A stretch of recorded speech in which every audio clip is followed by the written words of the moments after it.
comenzaremos con la presentación del evento a cargo de la directora del Museo, Constanza Toquica.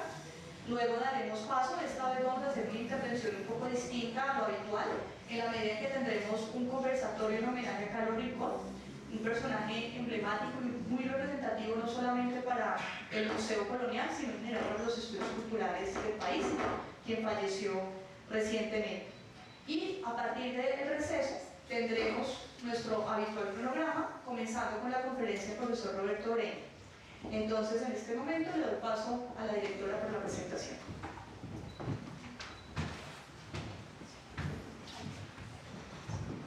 Bueno, muchas gracias a todos por estar acá acompañándonos esta tarde. Hay caras conocidas que vuelvo a ver, hay caras nuevas.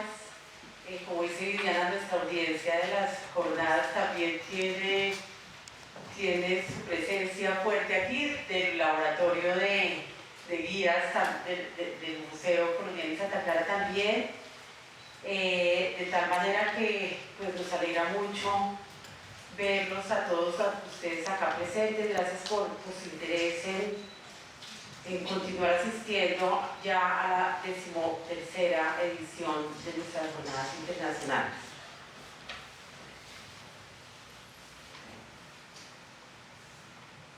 Las 2 primeras décadas del siglo XIX fueron culminantes para todo el mundo hispánico. A partir de 1808 se inauguró un periodo revolucionario tanto en España como en América, que terminó generando la revolución liberal en la metrópoli y las independencias hispanoamericanas. En menos de 20 años, la corona española perdió el dominio de uno de los más grandes y ricos imperios de la historia, desaprovechando 4 virreinatos: Nueva España, Perú, Nueva Granada y Río de la Plata, e importantes capitanías generales: Chile, Charcas, Quito, Caracas, Santo Domingo, Guatemala, Yucatán, Nueva Galicia y las provincias internas.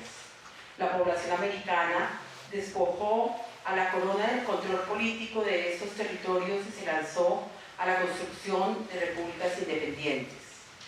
A inicios del siglo XIX resultaba imposible distinguir la comunidad de creyentes de los vasallos del rey, puesto que se partía de la suposición de que todo súbdito del monarca era a su vez un miembro de la Grey Católica. La religión estaba tan impregnada en otras dimensiones de la vida social que sería anacrónico intentar separarla de ellas para concebirla como una esfera autónoma.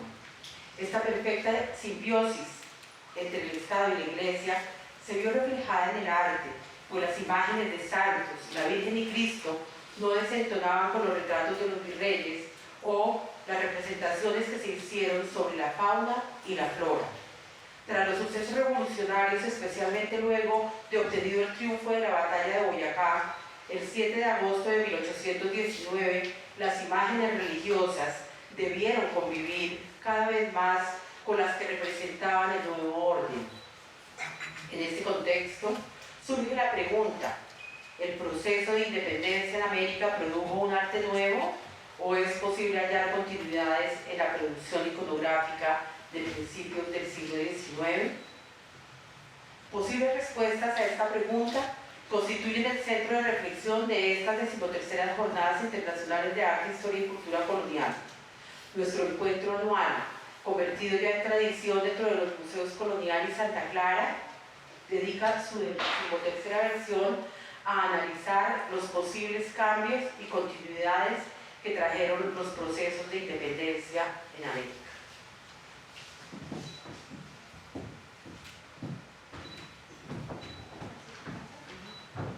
Bueno, entonces, pues como lo acaba de mencionar Constanza, precisamente el tema de nuestras jornadas están articuladas a la conmemoración un poco del bicentenario de este año de la batalla de Boyacá, y esto es producto, el tema es producto precisamente de las encuestas que se realizan siempre el último día de las jornadas. Muchas personas manifestaron su deseo de querer saber un poco más acerca del tema del bicentenario. Recuerden que desde el año pasado estamos llevando a cabo las jornadas también en Medellín, y allá también fue, digamos, contundente el deseo de querer conocer un poco más. Pero como somos un museo colonial y nuestra misión es tener un poco esta relación con la colonia, pues quisimos mostrar estas pervivencias o estas rupturas no solamente en el arte, sino también en otros temas sociales, como van a ser los sermones que nos va a hablar la profesora Margarita Garrido el día miércoles. Adicional a eso, ustedes quedan supremamente invitados a nuestra exposición temporal Tradición y la Revolución de la Colonia a la República, que precisamente está articulada y es un complemento fundamental a este evento anual. La exposición está apenas se acaba el auditorio, o sea que en el receso o antes de comenzar cualquiera de las jornadas tengan presente que pueden visitar la exposición y tener mayores argumentos de lo que vamos a estar discutiendo durante estos 3 días. A continuación le damos la bienvenida a los profesores Sara González, la profesora Carmelita Millán, Marcel Roa y la directora Constanza Toquita para el conversatorio en homenaje a Carlos Rincón.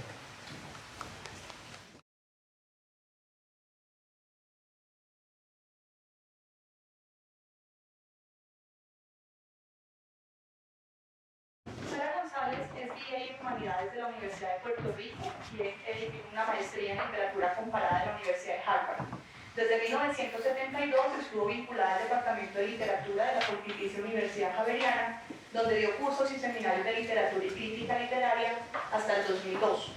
Coeditó, junto con Carlos Rincón, los volúmenes Autores del Quijote y Lectores del Quijote 2005, con Carolina Alzate y Betty Osorio, Literatura, Prácticas Críticas y Transformación Cultural, Jaya 2006, publicado en el 2008. Y un reader para los estudios culturales, Mapas Culturales para América Latina, en 2001, resultado de una beca del GAAD para investigar este tema bajo la dirección del profesor Carlos Rincón. Marcel Roa, el hombre que reina en este grupo de mujeres, es profesional en estudios literarios de la Universidad Nacional de Colombia, realizó estudios de maestría en literatura y cultura en el Instituto Caro y Cuervo, actualmente es editor de libros de la editorial Pontificia Universidad Javeriana y profesor de la Cátedra de Procesos Editoriales de la Universidad Jorge Tadeo Lozano de Bogotá. Fue monitor, asistente de investigación y editor del profesor Carlos Rincón. La profesora Carmen Millán es abogada egresada de la Facultad de Ciencias Jurídicas de la Pontificia Universidad Javeriana. Entre 1992 y 1997 obtuvo grados de maestría en Administración Pública y Español y el doctorado en Español en la Universidad de Pensilvania. A su regreso a Colombia, Carmen Millán fue directora académica de Colfuturo. En 1998 se vinculó a la Pontificia Universidad Javeriana, donde hizo parte del grupo fundador del Instituto de Estudios Sociales y Culturales Pensar. Profesora titular e investigadora vinculada a la Facultad de Ciencias Sociales, también ha sido invitada como profesora del Colby College y del Georgetown University. Desde 2013 se desempeña como directora del Instituto Caro y Cuervo. Y quien moderará el conversatorio es nuestra directora Constanza Toquita, comunicadora social y periodista de la Universidad Externa de Colombia y magíster en Historia de la Universidad Nacional.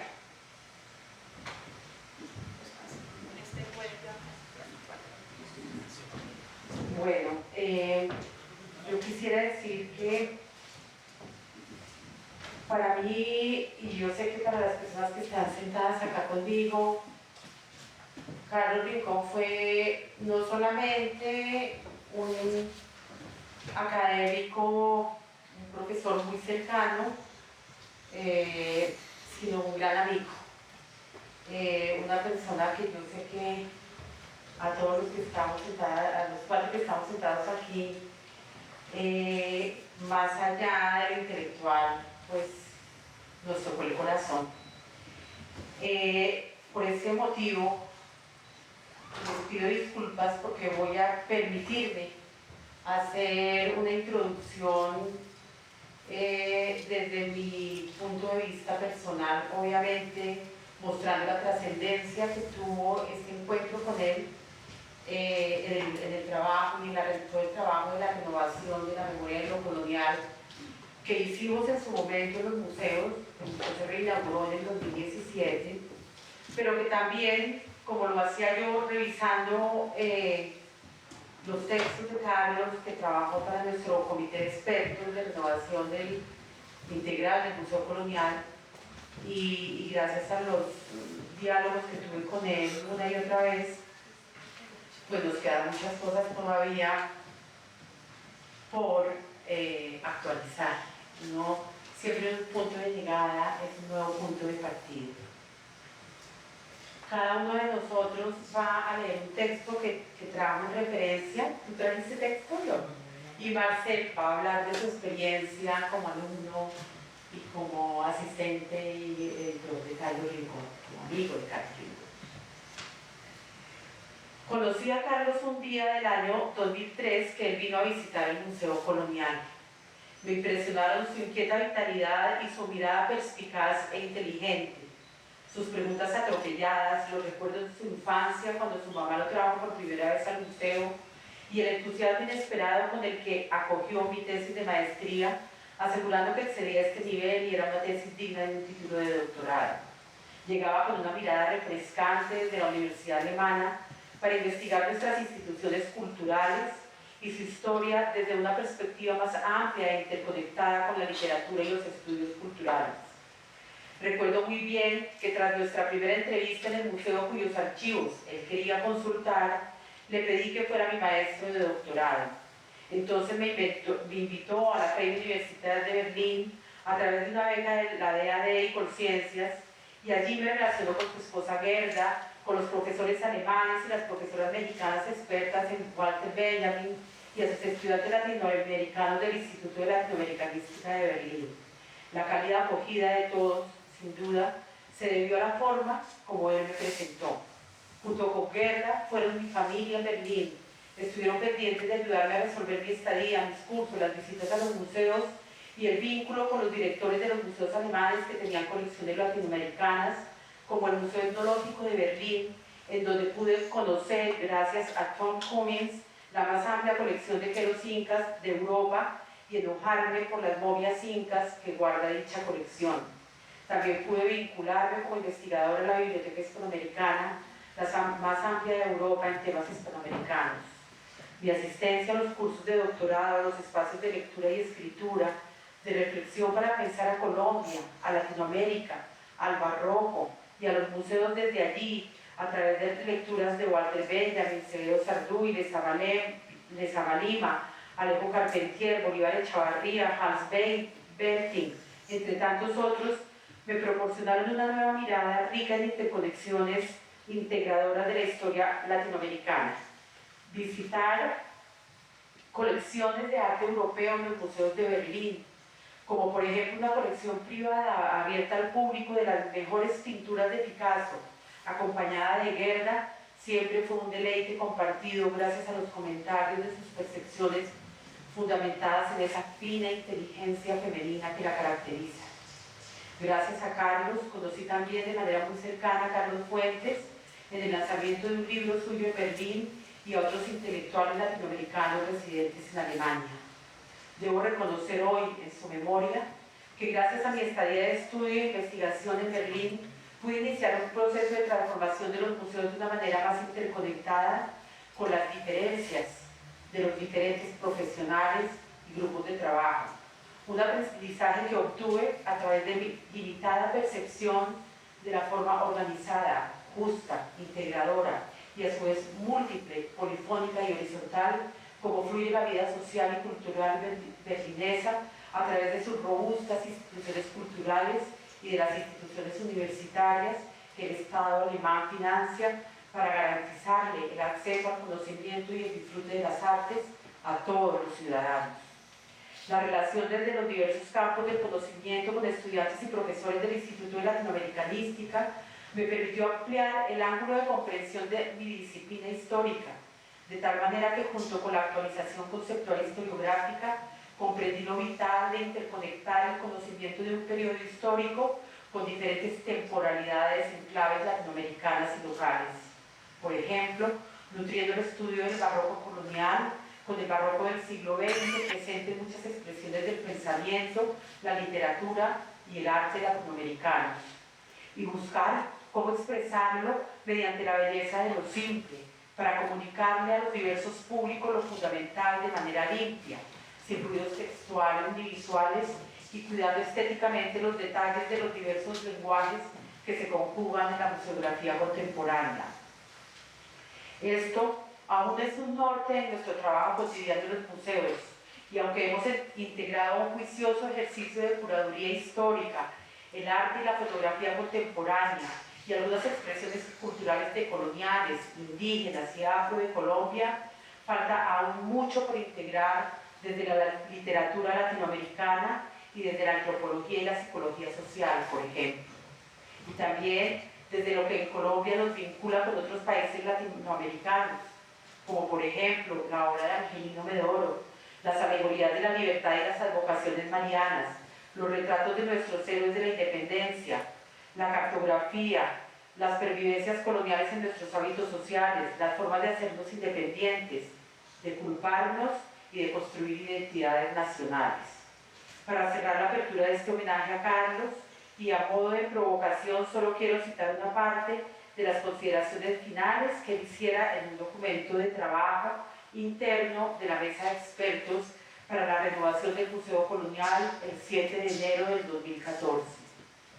Y cito a Carlos, comillas: es preciso considerar por esto tanto la circulación de imágenes y la variedad de sus funciones dentro de una historia regional, local y global, como el establecimiento no de una cultura mestiza o híbrida, sino de diversas culturas transaccionales sucesivas a lo largo de 3 siglos coloniales, en muy distintos territorios neogranadinos y con desequilibradas relaciones de poder.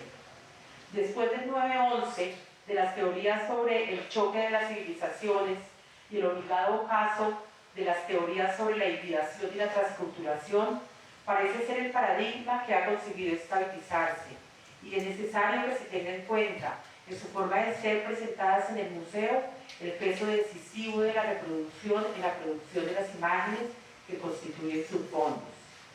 Dentro de unos 3 años, decía, la China tendrá el mayor Producto Interno, desplazando hacia los Estados Unidos del primer lugar en la economía mundial.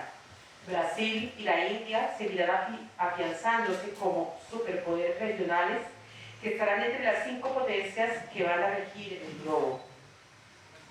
Tal vez valga la pena entonces considerar que la visita al Museo Colonial podría contribuir a entender la realidad corriente que está esperando a la vuelta de la esquina en un país que parece prepararse también a algo que tal vez podría ser, si se considera este último medio siglo, un nuevo comienzo. Entonces había mucha esperanza. Mirando una vez un cuadro de Andrea Mantegna y Uffizi, que lo divirtió mucho, Carlos Monsiváis, el escritor mexicano que era muy amigo de él, me preguntaba: ¿y cómo los magos se volvieron reyes? Se les puso nombres, y ese que se ve aquí se volvió moreno oscuro. Tal vez preguntas como esta divierten a los visitantes al museo. Cierro comillas. Muchas gracias.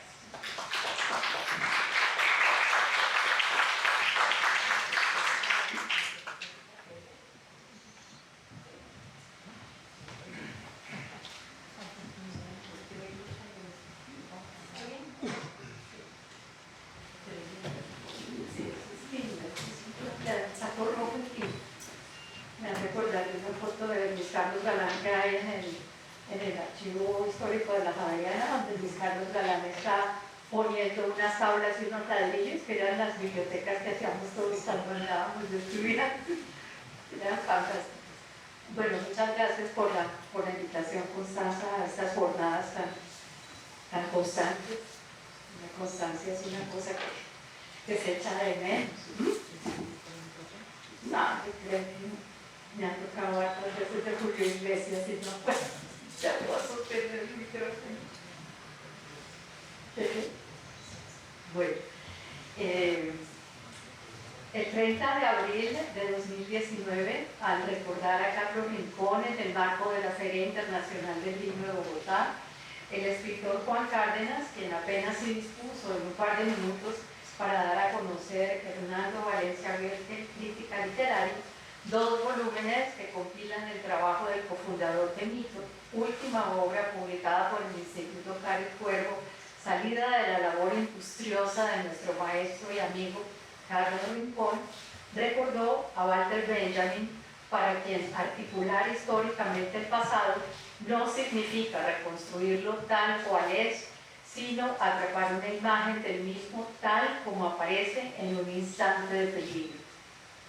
Pienso en la urgencia como una forma de peligro para recordar los últimos correos electrónicos que tengo de Carlos Rincón, corrigiendo los detalles del prólogo para el segundo volumen de Eduardo Valencia Goelkel, Crítica Literaria 1977-1997.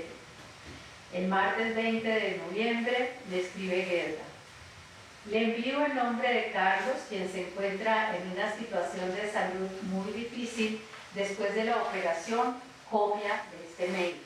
Carlos quisiera saber cómo siguen los trabajos de la edición, porque aunque esté en cama, podría revisar el manuscrito corregido o ya levantado. Ojo con la fecha, ¿no? Noviembre. A ver dónde está. Sí. Noviembre, aquí abajo. 20 de noviembre. Carlos murió el 24 de diciembre. Ya se puede decir de un cáncer de colon del cual había sido operado. Está en el postoperatorio y está haciendo, ya les voy a decir qué. El 26 de diciembre Rincón había enviado la introducción para el segundo volumen, los 3 textos que faltaban y el texto para la solapa, y le advertía al editor: los títulos de los capítulos son los términos en latín de las partes del Requiem de Mozart. El resto de subtítulos corresponde a parte de cada capítulo y por favor acúsenme el recibido de los materiales y cuéntenme cómo van los trabajos en los volúmenes 1 y 2 de Crítica Literaria. El volumen 1 ya estaba prácticamente levantado, pero ¿qué tiempo calcula para la revisión, corrección y levantado del volumen 2? Quiero que nos detengamos en la urgencia de los textos que conforman el prólogo Requiem de Eduardo Valencia Goelkel, Crítica Literaria 1977-1997. El Requiem en re menor, que es el 626 de Mozart, fue terminado por Franz Xaver Süssmayr. Mozart, enfermo, iba dando las instrucciones.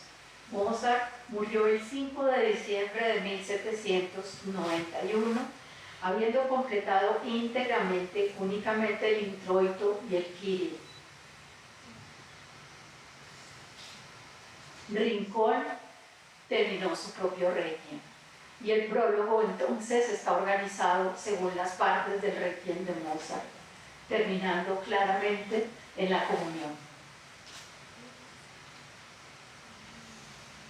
Quisiera ahora pasar a decirles cómo trabajábamos, porque nuestro trabajo más profundo ha estado pasando en las diapositivas y se produjo como resultado un encuentro de un estudio que se llama investigación longitudinal, un estudio de varios años en donde equipos de trabajo en Europa y en las Américas iban siguiendo los desarrollos de un tema propuesto en un proyecto que era un proyecto sombrilla, un proyecto ideado por nosotros para no tener que pasar año tras año por los innumerables papeles de presentación del proyecto, redacción del proyecto, estado del arte, todas esas cosas que piden las autoridades de investigación, que terminan siendo una burocracia interminable.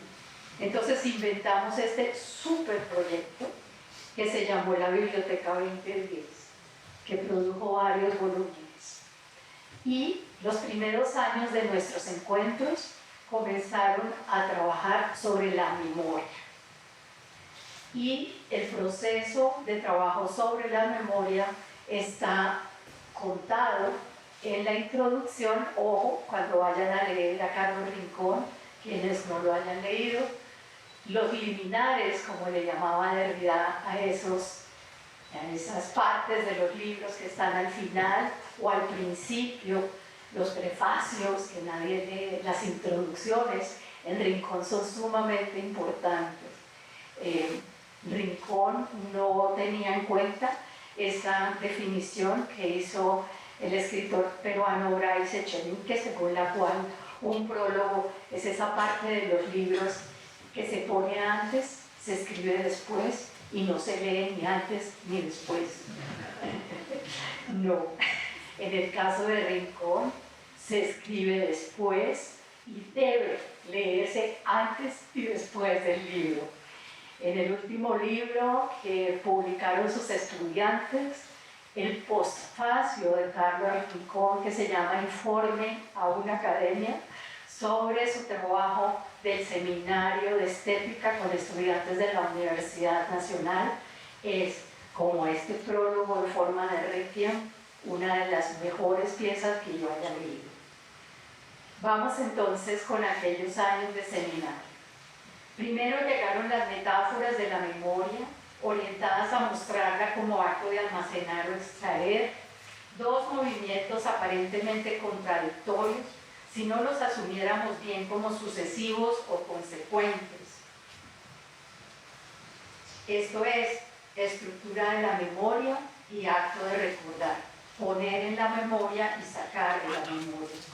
Estas metáforas hacen de la memoria cámara, cofre de tesoros, depósito, cueva, granero, archivo, pozo en una mina. Luego Rincón expuso metáforas asociadas a la fisiología, al estómago, al acto de digerir, apropiar lo que se estudia, alimento del espíritu mediante el proceso de rumiar, como los rumiantes, siendo la memoria su agente y la meditación la actividad. Pasará por metáforas propias del punto anterior al libro y en ellas se detendrá en el palincesto, posible por el soporte material de un texto, almacenamiento y borramiento, metáfora usada y abusada para recomponer el eterno problema de la originalidad de un texto literario cuando ya la imitatio no es el paradigma. Después en nuestro seminario vendrán las metáforas espacializadoras, laberinto, hilo de Ariadna, cicatriz. Y en el siglo XIX, las asociadas con la reproductibilidad que permitiría fijar sin acudir a la escritura, fotografía, cine, grabación de sonidos, independizados de la espacialidad y la temporalidad lineales gracias al montaje. Todo esto, memoria. Para finalizar, con el examen de metáforas de la memoria, Rincón terminaba refiriéndose al computador como metáfora que impulsó la convergencia entre las ciencias de la naturaleza y las que se ocupaban de la cultura y la sociedad, haciendo posible la superación del dualismo cuerpo-conciencia. De esta manera emprendimos el trabajo de la Biblioteca 2010. Son tres las formas discursivas principales, permanentemente interrelacionadas como constitutivas de la memoria cultural, como fue negociada simbólicamente en la institucionalización de los respectivos estados nacionales en América Latina, y cito a Rincón: las instancias determinantes en la fijación del territorio nacional, es decir, las representaciones paisajísticas, los lugares topográficos y el mapa, ícono territorializador, la iconografía nacional, signos definidos por su relación de semejanza con la realidad del mundo exterior.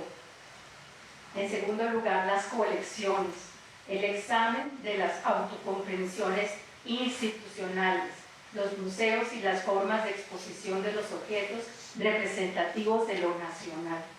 Y en tercer lugar, los bocetos identitarios, textos literarios e historiográficos que conforman el canon y hasta devienen clásicos. Con estas ideas comenzamos la Biblioteca 2010 y un proyecto que nos tomó cerca de 9 años para llegar al primer bicentenario, el bicentenario que Margarita Garrido, quien estará con ustedes en estas jornadas, llamó el de las palabras. El que estamos ahora conmemorando es, como lo pudimos ver el pasado 7 de agosto, el de las balas y el ejército. Lejos de propósitos monumentalizadores, en Bogotá tenemos 350 monumentos entre conmemorativos, con relación al espacio público, los que hacen referencia a la historia del país y todas las obras de arte y demás. Nosotros trabajamos otro tipo de memorias, otro tipo de memorias. Luego seguimos con el análisis de la memoria colectiva. ¿Qué quiere decir eso? Y trabajamos con las ideas de Jan Assmann para distinguir entre memoria comunicativa y memoria cultural. No voy a pasar por todo este camino que seguimos porque me volaría el tiempo que tengo, pero sí quisiera poner de presente un concepto que quedamos por discutir. De alguna manera lo conversábamos después de haber terminado la Biblioteca 2010 y estarnos aproximando a este otro bicentenario. Y es la forma en cómo la memoria hoy para nosotros está asociada a la memoria y el conflicto. Memoria y conflicto. Y quise discutir con él y me gustaría dejar sembrada con ustedes la pregunta. Y es la pregunta de la memoria histórica como parte de las medidas de satisfacción, tal cual las llaman en la Ley de Memoria Histórica, en donde se nos dice por parte del cuerpo que redactó el documento que la memoria es un campo en tensión en donde se construyen y refuerzan o retan y transforman jerarquías, desigualdades y exclusiones sociales. También es una esfera donde se tejen legitimidades, amistades y enemistades políticas y sociales. Esto de la memoria histórica como medida de satisfacción es algo para lo cual me hace falta Carlos Rico. Muchas gracias.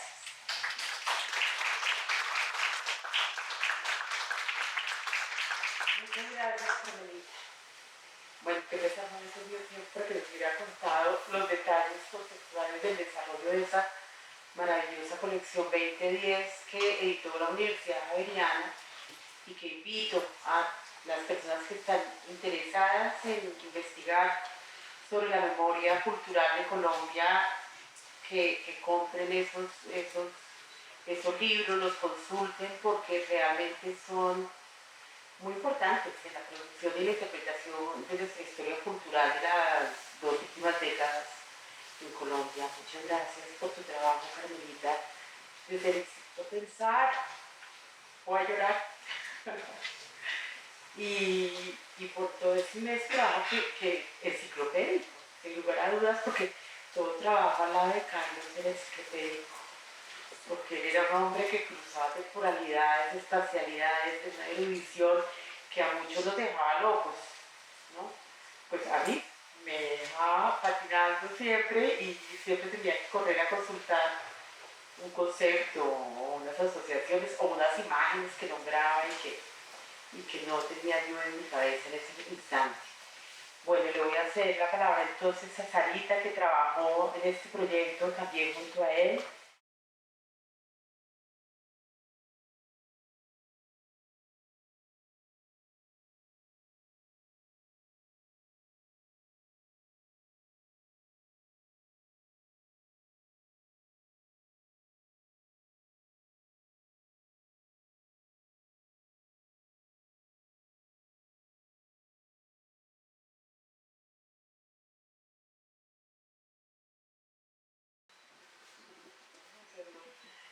Buenas tardes. Yo no me voy a referir a mi relación con Carlos, que fue larga, interesante y aprendí mucho. Y también siguió trayectorias parecidas a las de Constanza. También estuve en Berlín preparando un libro, estuve en el Instituto Latinoamericano y tuve este contacto con estos centros académicos fue muy importante, además de los programas que él trajo y los profesores implicados de todo el mundo que trajo para un proyecto anterior a esto. Yo me voy a referir más bien al tema de este evento rupturas y continuidades en el arte virreinal independentista, porque creo que se presenta como una ocasión para destacar el legado que nos deja Carlos Rincón. Como profesor emérito de la Freie Universität de Berlín, dedicó los últimos 20 años de su vida a dirigir proyectos de investigación en calidad de profesor visitante en varias universidades colombianas. Su legado está en estos volúmenes y en otros textos que escribió en la Tecnológica de Pereira y en otras universidades sobre temas de estética. Una de las lecciones de Carlos Rincón, al modo de ver, se basó en que las metáforas son imágenes, conceptos que viajan en el tiempo y el espacio. La idea él explicaba los conceptos como metáforas, ¿no? Y hacía la genealogía de los conceptos trazando este viaje de las metáforas. Eso lo hizo con sus estudiantes de estética de la Universidad Nacional, con sus estudiantes de filosofía. Es en este contexto de larga duración en el que como director académico de estas investigaciones pioneras en Colombia, abrió un nuevo campo transdisciplinar de estudios estéticos, iconográficos, literarios y museológicos, y todo eso al tiempo.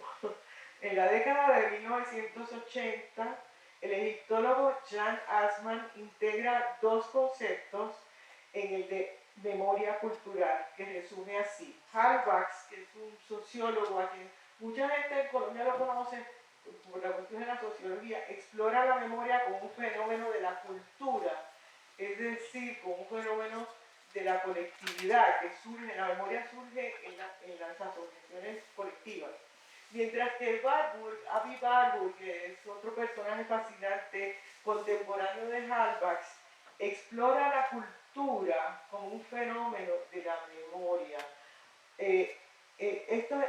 Para Warburg la memoria era mítica, latente y profunda, y tenía más que ver con el afecto que con la razón. A veces pues me da bastante trabajo entender esto porque hemos sido educados como para ser racionales, ¿no? La exposición temporal Confrontaciones 2010, pasados y presentes del mito fundacional colombiano, fue un ejercicio de memoria cultural que de todas maneras pertenecía a este otro gran proyecto que desarrollamos en el Instituto Pensar. La memoria cultural, y sigo a Assmann, es siempre dramática. Surge en las crisis y cambios de paradigma y se remonta a pasados a veces remotos o borrados que están latentes y pueden ser actualizados en el presente. Conlleva repeticiones, montajes y palimpsestos, es decir, su actualización está dentro de unas nuevas formulaciones que conllevan estas repeticiones. Assmann, el interés de Assmann, que era egiptólogo, estaba en el mito o en el origen del monoteísmo, y él lo situaba en el reino de Akenatón, que es este faraón que conocemos sobre todo después de las naciones napoleónicas y de todo el surgimiento de la arqueología, que fundó una religión monoteísta. Y eso duró muy poco, porque después de Akenatón deciden volver al politeísmo, de manera que ese monoteísmo fue olvidado y vuelve a resurgir después con el cristianismo, etcétera, ¿no? En resumen, muy resumido, es el interés de Jan Assmann.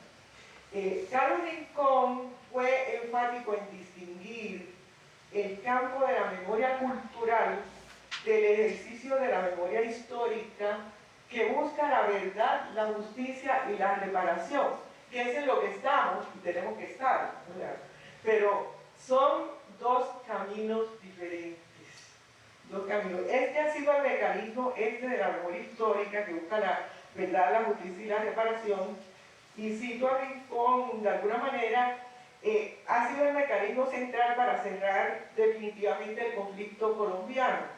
La memoria cultural se desarrolla por su parte en un largo y dinámico proceso que se manifiesta en los ritos, particularmente en las culturas orales, los monumentos, los textos, los íconos, los mitos. Es objeto, la memoria cultural es objeto de estudio científico y requiere un equipo transdisciplinar.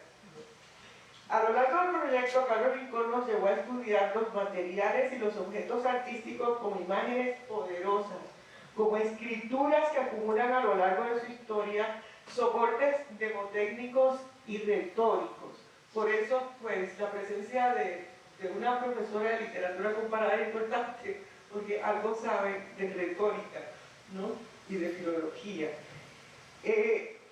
Paso entonces a dar un ejemplo de cómo que puede visualizarnos cómo es esto, cómo se trabaja en esto de memoria cultural.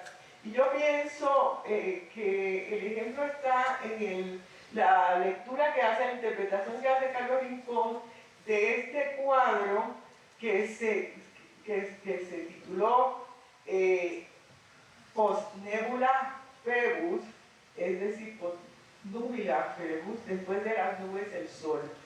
Y el artículo en el catálogo se titula El Libertador, la Antropófaga, la Inmaculada. Siempre se preguntaba que por qué después de la independencia no surgió una figura, un ícono como el de Marianne después de la Revolución Francesa, es decir, porque no hubo una figura alegórica femenina que uniera a la nación, que representara a esta nueva forma de Estado, de gobierno. En este artículo, él desentrañó lo que, pues, estudiándolo primero iconográficamente, desentrañó lo que se debía haber visto a simple vista. Y por ahí está, por ahí ven el retrato, el cuadro, no se puede decir retrato porque no es un retrato. Eso es lo que Rincón también prueba. Bajo las faldas de un indígena que representa América, aparecen las huellas de la cabeza de un retrato, muy posiblemente de Fernando VII, dice Carlos Rincón. La imagen de la indígena americana protegida por el Libertador controvierte una iconografía más antigua, que son las representaciones de América y de los indígenas como el otro, como caníbales, ¿no? En su estudio de este cuadro, Rincón descubre que los soportes de los nuevos conocimientos políticos son resueltos por el pintor con ese paradójico y contradictorio palincesto que superpone a lo que habría sido un retrato del rey. Este palincesto representa entonces una alegoría de la libertad americana, donde una indígena aparece protegida, abrazada por el padre de la patria. La inclusión del indígena en ese emblema sugería una nueva ecuación que había que tener en cuenta, pero también una imagen del pasado que había sido olvidada, es decir, aquella iconografía de América como salvaje, como caníbal, etc. Y es interesante realmente cómo este pintor de un momento a otro elabora este nuevo ícono, ¿no? Por lo menos a mí me parece muy interesante. Sin embargo, este símbolo de la nueva nación no prosperó. El ícono representa que pretende donde se incluye al otro a partir de una reinterpretación de esa iconografía que había sido borrada. Aquí en la exhibición está un cuadro de una indígena semidesnuda con su carcaj, su corona de plumas y con una lanza que tiene un cobro frigio. Ahí vemos cómo hay esta referencia de la Revolución Francesa para significar que aquí ha habido una revolución, ¿verdad? Que aquí ha habido un cambio importante, que se ha derrocado un rey, bueno, que se ha derrocado un rey. En el Congreso de Cúcuta, el 6 de octubre de 1821 se decidió que el símbolo sería una efigie romana, es decir, que se abandonó esta cuestión de la representación de esta indígena tan digna con sus vestimentas de tejidos indígenas, vestida en este caso, porque en este país se desnuda, pero en el caso de esta imagen aparece vestida. Esto se abandonó, lo que nos muestra que entre estas rupturas hay como una arena movediza que no sabemos para dónde va la nueva nación, no hay como una identidad. Sin embargo, a mí me parece muy interesante que Figueroa haya hecho estas relaciones, ¿no? haya pensado que los indígenas necesitan representación, que se trata de una nueva nación, etc. Yo había pensado, yo dejé mi texto escrito porque, pues, como era un conversatorio, quería reducir un poco y resumir un poco. Entonces yo había pensado traer acá, como parte de ese delegado que me ha dejado Rincón y que nos ha dejado a todos, una reflexión sobre las nuevas confrontaciones en el 2019. Pero antes le voy a decir que esta publicación que se hizo en 2010 se adelantó a investigar estas imágenes que se realizaron en el 2019, es decir, cuando finalmente la independencia es un hecho y ya no tiene vuelta atrás. Y entonces yo había pensado que quizás podríamos reflexionar sobre nuevas confrontaciones en estas celebraciones del 2019 y había comenzado por establecer que hay 4 sucesos políticos acaecidos desde la conmemoración del seminario de 2010, que fue el que apareció el caso. Sí. Ok, que han cambiado el panorama de las conmemoraciones de 2019. Y estos son la primera firma del acuerdo de paz, iniciada en La Habana en septiembre de 2012 y firmada en Cartagena en septiembre de 2016. Los resultados del voto popular y del plebiscito del 2 de octubre de 2016 que rechazaron ese acuerdo. Luego las modificaciones del texto renegociadas con los promotores del no y finalmente la firma en el Teatro Colón el 24 de noviembre de 2016. El tema central que ha movido la discusión política en términos y oficial, pero aquí no oficial, lo oficial está repitiendo lo mismo. Que ha movido la discusión política en términos jurídicos es el del sistema de verdad, justicia y reparación. Las 4, yo había escogido, y con esto termino, las 4 eventos que me parecen importantes son, en primer lugar, el contramonumento de Floris Salcedo, que se titula Fragmentos, que ha sido instalado permanentemente aquí en el sur de la calle Séptima, con la carrera Séptima, como un lugar de memoria. Lugar de memoria también, otro de los términos que circulan en todas estas teorías de la memoria. Podría decir algo de ese contramonumento, pero quiero mencionar la instalación efímera, el performance Quebranto, que con la participación de voluntarios que fue escenificada en la Plaza de Bolívar, que desde los actos de recibimiento del Libertador en el 1819 hasta la Marcha del Silencio en 1948, la Plaza de Bolívar fue acumulando sacralidad y quebrar vidrios para escribir con ellos los nombres de los 165 líderes asesinados trae al presente esos muertos en un ritual y una liturgia que los evoca para reintegrarlos simbólicamente a la comunidad. Luego la exposición de fotografías del testigo de Abad Colorado, fotografías tomadas a lo largo de 16 años, de 1992 al 18, más de 500 fotografías que constituyen un archivo inconmensurable que requirió de la curaduría de María Belén Sánchez Ibarra para ordenar las imágenes en entierro, orfandad y destrucción que se repiten y se repiten. Cada fotografía es un retrato que busca dignificar y humanizar el dolor de las víctimas dolor que mirado en su conjunto acumula casi los mismos rituales y gestos. Ante esta propulsión de caras y escenas, el espectador establece sus conexiones y haga sus propias constelaciones. Finalmente, todo se ha concentrado con razón en hacer duelo, ¿no? Todo se ha concentrado en tratar de afianzar la paz y de hacer duelo.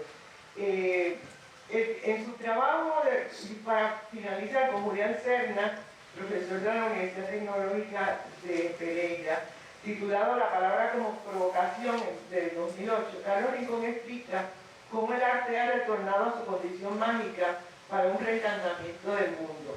Cuando ya todo el arte ha encontrado lugar en el museo, la historia del arte puede considerarse como cerrada.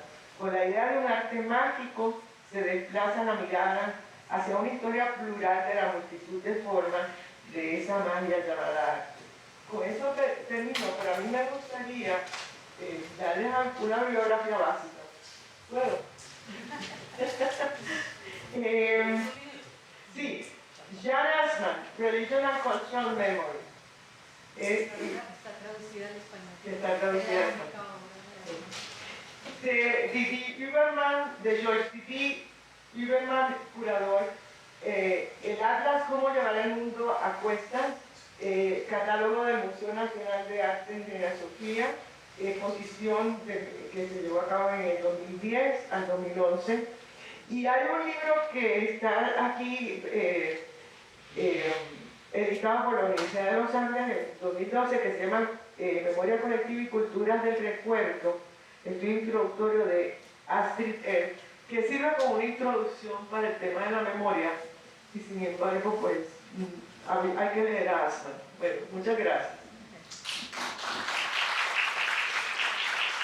Gracias, Carita. Muy importante la visión desde cada una de las experiencias que hemos tenido con Carlos en los últimos años.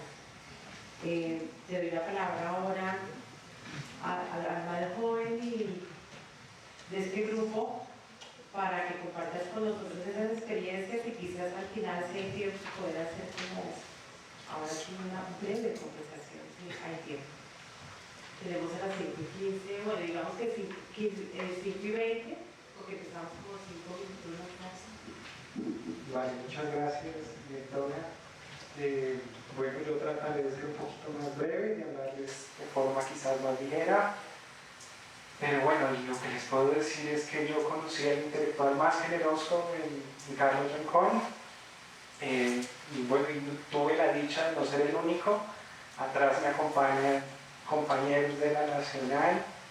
Con ellos pues dimos muchos cursos. Es decir, ellos son parte del grupo de estética moderna que se refería a la directora Carmen. Y bueno, en la Nacional yo tuve la dicha de ser su estudiante, su monitor, su asistente de investigación, es decir, vivía pegado a Carlos y fue la experiencia más rica probablemente que he tenido hasta ahora, justamente porque Carlos estaba lleno de proyectos. Digamos, en una clase, por ejemplo, se acababa de estrenar esa película de James Bond, Skyfall, y Carlos tenía la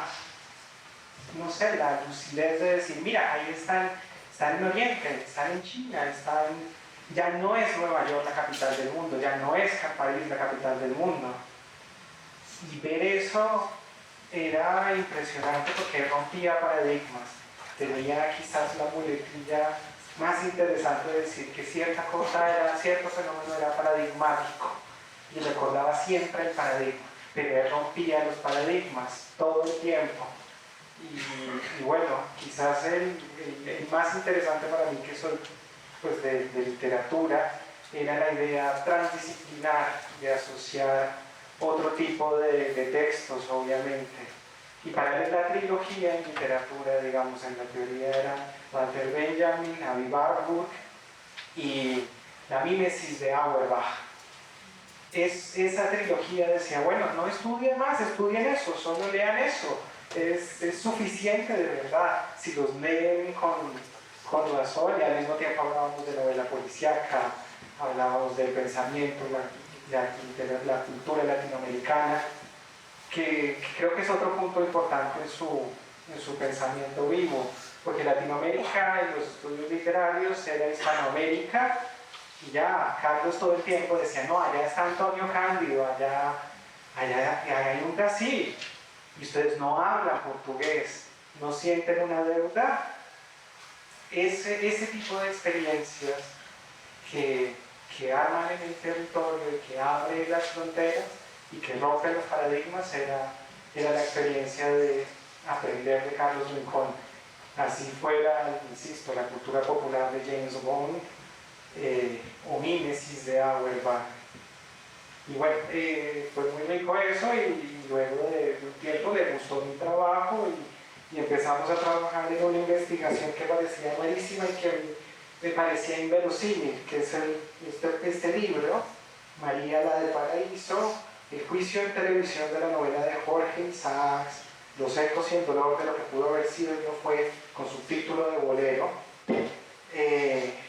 Este libro fue el resultado de una investigación en la que yo le colaboré, en sus archivos, transcribiendo las sesiones de un tribunal que a mitad del siglo XX juzgó a la novela de Isaacs y la condenó, es decir, ante el canon, que era María, con la que, pues, no sé, toda Hispanoamérica en principio se debía entender.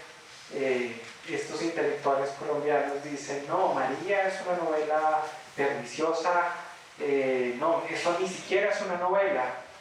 Y eso se registraba en televisión en horario prime, justo cuando la televisión empezaba en Colombia. Y eso lo vio Carlos, estando acá muy joven, y le pareció interesante. Transcribimos eso, los ecos del debate que tuvo eso en personas tan interesantes como Fernando Changara, una cantidad de intelectuales importantísimos, y esa investigación resaltaba una parte fundamental de lo que era su pensamiento sobre el Estado-Nación en Colombia, y era el hecho de que aún pasados el centenario, aún pasado tantas cosas, esa idea de nación estaba bastante, no sé cómo decirlo, sin identidad real. Y esa idea de, pues no sé, ahí peleaba, digamos, discutía, por decirlo de otra forma, con Doris Sommer, por supuesto, y su idea de identidad nacional en María. A Carlos no le sonaba tanto, y pensaba todo el tiempo desde Benedict Anderson y sus comunidades imaginadas que había un problema con el imaginario del Estado-Nación en Colombia, y que María, pues, no era eso, y que por eso era un objeto litigioso que aún en la mitad del siglo XX se podía televisar para juzgarla y para condenarla, y se reían tanto porque la condena fue tan tremenda que Colombia no la aceptó y no se publicó, y no, pues eso aparecía en un periódico en intermedio cuando cerraron el tiempo, y la condena no se publicó, y por eso no aparece en el libro. Aunque se televisó, nadie quería aceptar que María era una novela que había que condenar. Era graciosísimo y nos podíamos reír y decíamos, esto es increíble. La edición de ese libro fue eso, reírnos, y eso, digamos, este libro es muy rico y se los recomiendo. Hay también un artículo interesante de una colega de la alemana, Bárbara Rechen, interesantísimo, también desde una lectura psicoanalítica de María, y sobre la apoteosis de Isaacs, que nadie recuerda, pero fue un homenaje que se le hizo al centenario justamente de la independencia, en el que Isaacs pasó a estar en el cielo, en la cultura, digamos, de esa época, pero que todo el mundo sabe que Isaacs no era querido en el Valle del Cauca. Es decir, había un problema político interesantísimo ahí con Isaacs, pero Carlos Rincón era eso, una multiplicidad de cosas, y un intelectual absolutamente generoso con nosotros. Tuvo sus estudiantes de estética moderna, sus estudiantes de revistas culturales en mitad del siglo XX,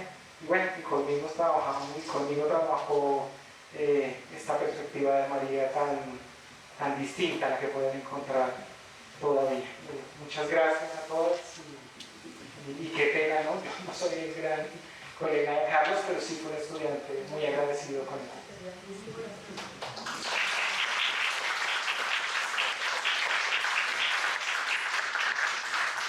Muchas gracias, Marcel, por compartir con nosotros tu experiencia, tu valiosa experiencia. Uno siempre piensa que, no sé, cuando estaba yo preparando mi texto para compartir con ustedes, hacer un duelo sobre alguien que fue como tan prolífico y tan rico en su producción intelectual de manera pública, pues es muy difícil. Uno siempre, o yo personalmente, sentí siempre que quedaba como en deuda, como que no era suficiente lo que iba a decir, y lo sigo sintiendo así, no es suficiente mi ejercicio de memoria personal que me permitió compartir con ustedes y la invitación que les hice a Sara, a Carmelita y a Marcel, pues siempre uno dice, bueno, sí, compartimos una hora en memoria de Carlos, pero de verdad que el legado que él deja a nivel de su producción intelectual y todo es muy amplio, y yo creo que es más amplio son esas semillas de inquietud y de motivación al conocimiento que hay en sus estudiantes, ¿no? En sus colegas y en sus estudiantes, porque en últimas el conocimiento y la investigación en grupo y los grupos de investigación tienen eso de maravilloso, que así una persona se muera, pues el legado intelectual quedan los libros. Los libros son muy importantes para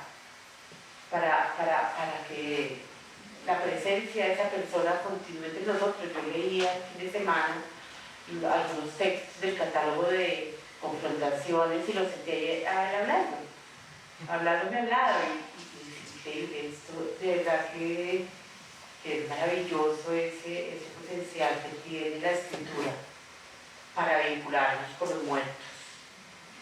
Muchas gracias a todos por estar presentes acá, incluso a ti que estás en atrás y que estuviste, estudiante de Carlos, que estuviste en la última, antes del último homenaje que le dimos Carmelita a Carlos en la exposición.